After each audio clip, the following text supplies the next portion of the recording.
So now we'll see about K nearest neighbor algorithm. So coming to the introduction about this algorithm. So K nearest neighbor algorithm is a supervised learning algorithm. That means that whatever data set you have, that will have the target class also. With the help of that, we'll be predicting about our new instance. And it is a supervised learning algorithm, and it is used for both classification as well as regression problems. But mainly it is used only for the classification problem. And this KNN is an instance-based learning algorithm.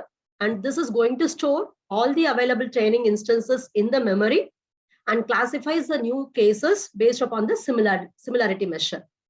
And as I already told you, it has two important properties. One is it is called as lazy learning algorithm. That means it is not going to create a generalized model in advance during the training phase.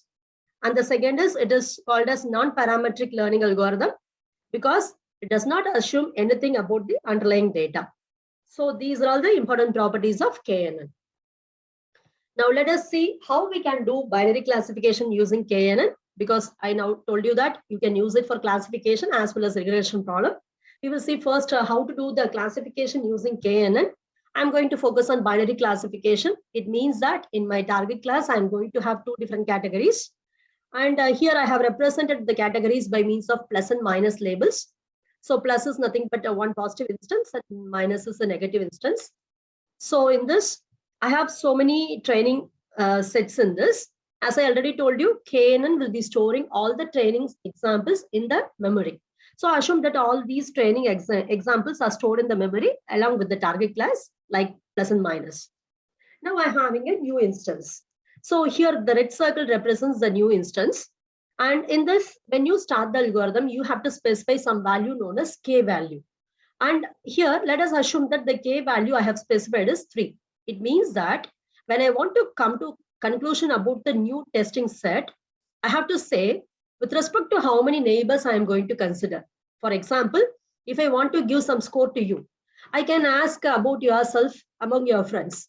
I can collect the information from 5 of your friends or otherwise 10 of your friends or only 2 of your friends. So that is called as K value. Likewise here, I have to say how many neighboring samples I am going to consult to come to conclusion about this new testing sample. That is the K value. Let me assume that K value here is 3. So if I want to classify this particular red point, I have to consider now 3 neighbors. What do you mean by neighbor first? If you consider all these training examples we have. So which training example I can call as neighbor? For example, if I want to call your friend, I should know who is your friend. How I will find your friend? Always friends will have similar thinking, similar liking and other things.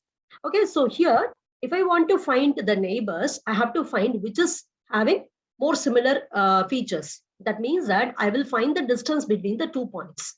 So for finding the distance, we have seen so many measures. With the help of any of one measure, I will find the distance between a particular test value and the neighbor.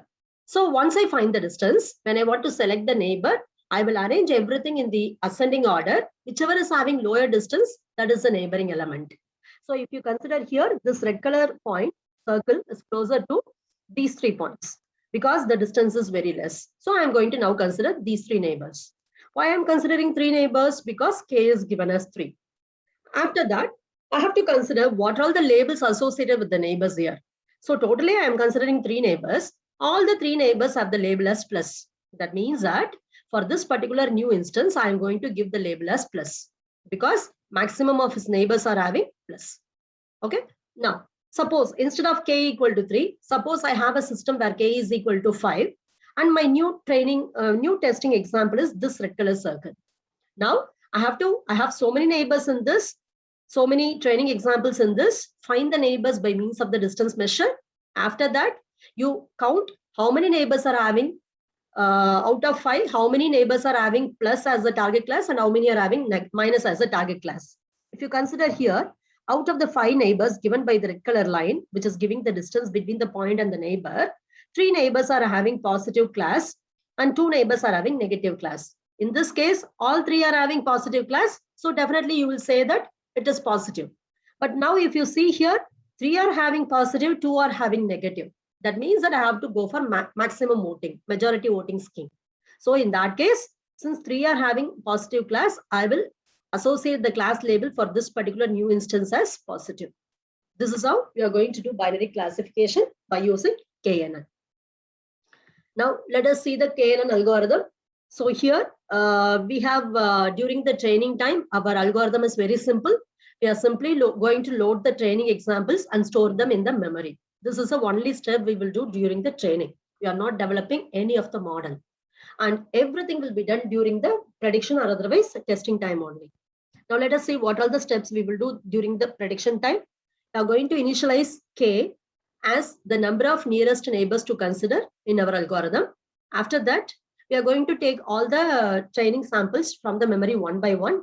And for each sample in the memory, we need to calculate the distance between the query example, which is nothing but our new instance, and the training example currently we are considering.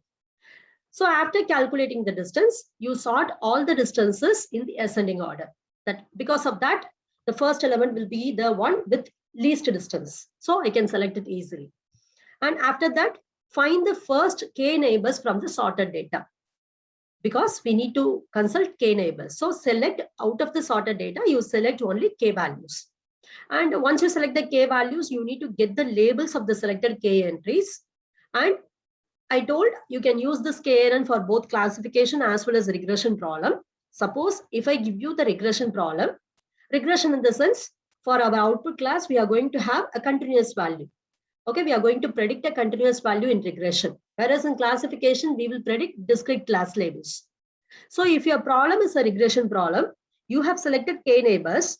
All the K neighbors will have some continuous value data at the output. So you find the mean value of all the K selected entries. That will be your output of the target. Okay, that is the regression problem. Whereas if you consider the classification problem, you are going to return the majority occurring class label out of the K selected entries, as I told in the previous PPT slide. If you have totally 5 neighbors, 3 are positive, 2 are negative, means we are going to consider the majority, that is nothing but 3 are positive. So we will return positive as a class label. So these are all the 2 things we will do for regression problem and then classification problem. So now, what are the distance measures we can use for this algorithm? So why we need the distance measure, you know now, it is mainly used to determine the similarity between the 2 elements. And various distance measures are available in the literature, like Euclidean distance measure, squared Euclidean, and then Manhattan distance, Minkowski distance. We have already seen all these things in K-means clustering. So you can use any of the distance measures to calculate the similarity. And you know the formula also. In case of Euclidean distance, it's nothing but if I have 2 different instances x and y, to calculate the distance between x and y, every instance can have n number of attributes. Okay, so you have to use square root of summation of xi minus yi the whole squared. So here xi minus yi, if I have 5 attributes, I will write x1 minus y1 squared plus x2 minus y2 squared and so on. Okay, so whatever may be the number of attributes, this general formula holds for that. And if you go for squared Euclidean distance, just the square root will not be there because you're going to square the Euclidean. So square root and square will cancel each other. So you will have this summation term alone. And you can even go for Manhattan distance. That is going to find the absolute difference between the corresponding attributes of the instances and take the summation of that. So this is Manhattan distance, or you can even go for Minkowski distance. Here it is a generalized formula.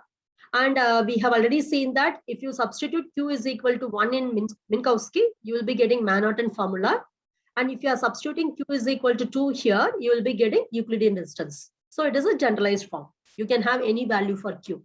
It's not that always we have to have square root. You can have cubic root and so on.